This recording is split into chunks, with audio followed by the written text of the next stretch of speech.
Hey, this is Matt from Unbearable 73. Welcome back to part two of my review of the San Diego Comic Con Rings of Prime trailer. We were talking about Elrond's, the clothing they put on Elrond, in terms of aesthetics and whatnot in the last section. Uh, so, so let's move forward a bit now.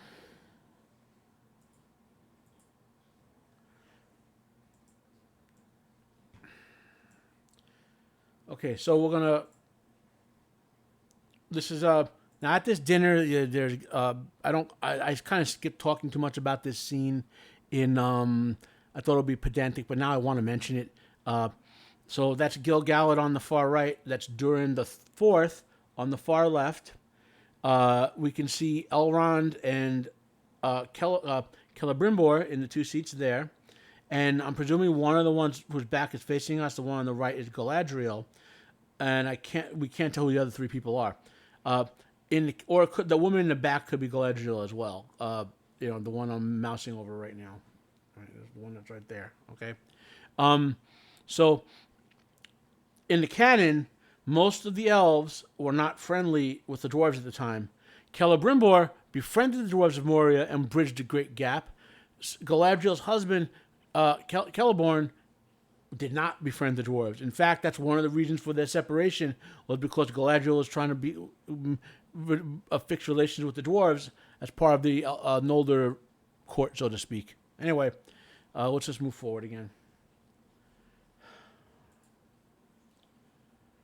So we get these little elven children here.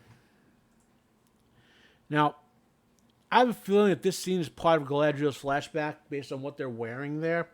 Something seems off about the elf children's clothing. Now, they look like they're dressed more like in kung fu movies, how the children at the Shaolin Temple dress, or how people in a religious cult might dress. But that's an aesthetic. I could understand, because if you go to that would fit in right in the Middle East, for example. But it doesn't seem like the aesthetic of the Germanic peoples that they should be following for the depiction of the elves and humans in this show. Okay.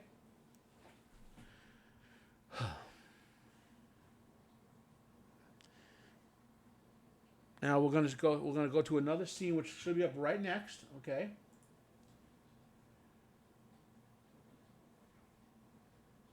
Okay. So now the scene with the looks like some boat preparation.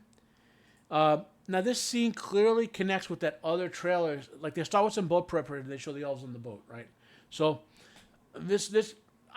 sometimes they do something in these trailers where they juxtapose two scenes that look like they go together but don't necessarily do that. And there's a bunch of that in this trailer, and I suspect that's one scene where those boats being prepped and Galadriel and the other elves in those robes being on the boat are not necessarily related scenes. But the scene with Galadriel on the boat, this clearly connects with that other trailer scene from the teaser where we see the birds suddenly veering off and flying away. If I had to hazard an educated guess, this scene is either Amazon depicting Galadriel sailing to the Undying Lands, or Amazoff, I should say, depicting Galadriel sailing to Numenor, or if that's the Rising Sun, then that's Galadriel sailing from the Undying Lands to Middle-earth. However, in canon, which they don't own, Galadriel came in the second host of the Noldor, crossing through the ice on the north via land. Since they cannot conflict with canon, the third option is unlikely.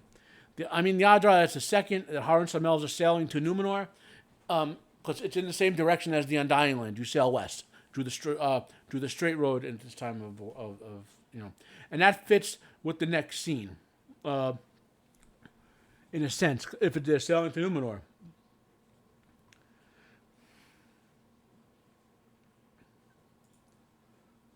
Not this scene. We're gonna jump a bit.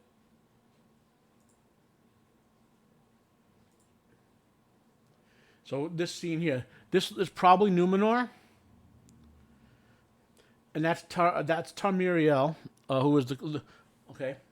So let's some commentary here, and that's a Palantir that she just revealed, or it's supposed to be a Palantir.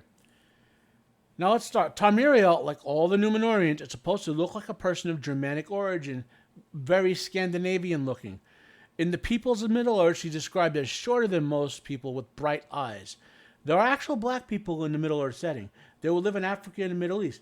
Now, if they were making stuff up and this was a legitimate adaptation, it would have been fine to make up a seafaring African kingdom or two or many and have an ambassador be present in Numenor or in the relations. Because if you're doing a show like this, as long as what you're making up is in the spirit of the actual lore that you're using to base it on, you can fill things out. I mean, this is a time period Tolkien depicted in where there could have been other continents, people's, mythologies. They could have had African mythology stuff mixed in with that culture, and it would have been real creative in a way. As long as you respected Tolkien's lore, it would have been real creative to do something like that, and that would have been a proper way of respecting Tolkien's lore to get black people and people of Middle Eastern depiction, for example, into the Lord of the Rings.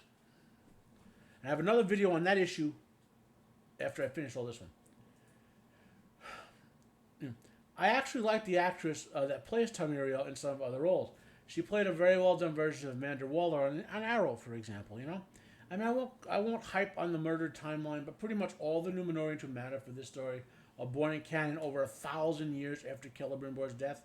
I have a video about that I'll link down below. Now here on the Palantiri, the rulers of Numenor did not have access to the Palantiri.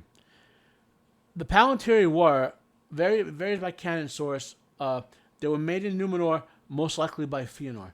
Okay, when the faithful of Numenor, who were by the time of these events an extreme minority, were increasingly threatened, the elves gave 7 of the Palantiri to Amandil, who was the father of Elendil, and Amandil was the last lord of the Andúi, which is a region on the western shores of Numenor. The faithful had concentrated themselves into his area because he was still protecting them as he was one of them. Okay. Now, when Numenor got sunk, Elendil took those 7 with him to Middle-earth when Numenor was smote by Eru. Neither Galadriel nor Tamriel could have used them if they wanted to. Unless you have Sauron's level of power, you need permission from those descended from Elendil and who are the kings in his line. So his 2 sons, Anarion and Isildur, those 2 or their descendants who would be the proper kings, which were the high kings of men, so to speak. Those are the only ones who can grant people permission to use the Palantir. Right? This is why Aragorn could contest with Sauron in the Lord of the Rings via the Palantiri, and why Denethor was able to contest wills with Sauron, and even though it destroyed his mind, he was not taken over by Sauron's will, because Denethor had a right, since he was the steward of Gondor, and therefore granted permission by the line of kings to use the Palantiri, and the Palantiri acted in his favor in his mental confrontations with Sauron. Right? Sauron used the Palantiri, and he couldn't access all the abilities of it, according to the lore they don't have, because he had extreme will. Now we're going to jump forward a bit.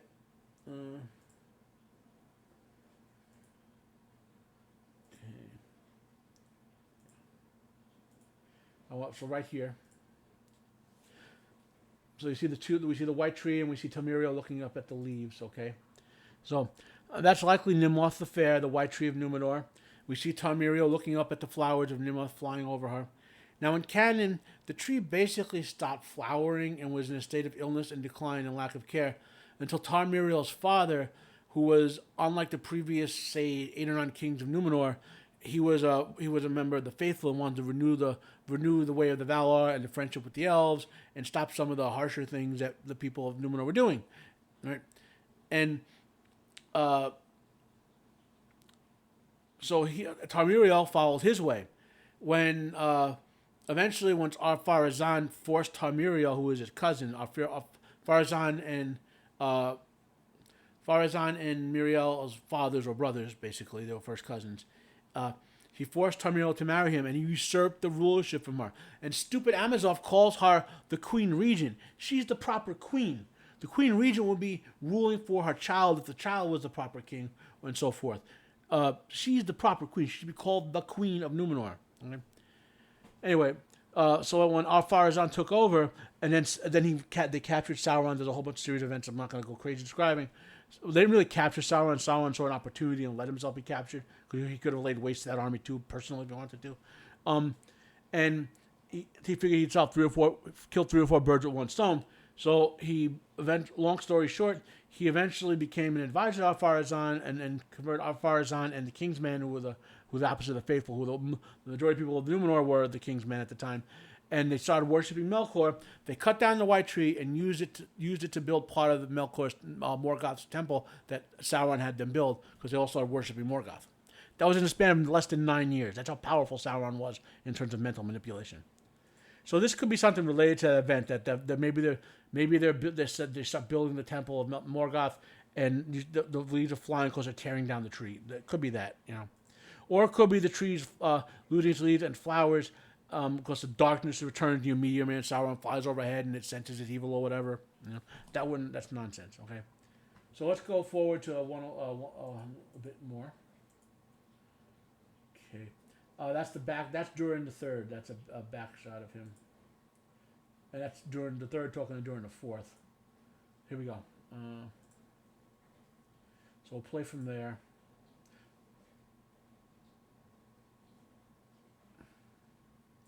Okay, so now remember I talked about it's possible that person opening their ash-covered eye is Galadriel, but sometimes trailers like this like to fool you into one thing by using scene juxtaposition.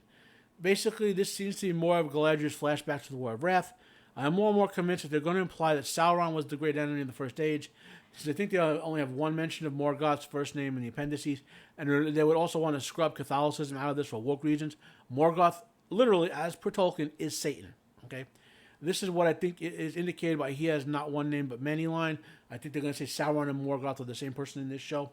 As to Galadriel fighting in the War of Wrath, the canon indicates she did not join the host of the Valar, but she and others who did not were affected by and participated in the war, because eventually it became one massive conflict across the entire continent. It actually sunk half of it. Okay, I'm going to end part 2 here, so we'll resume in a few minutes with part 3.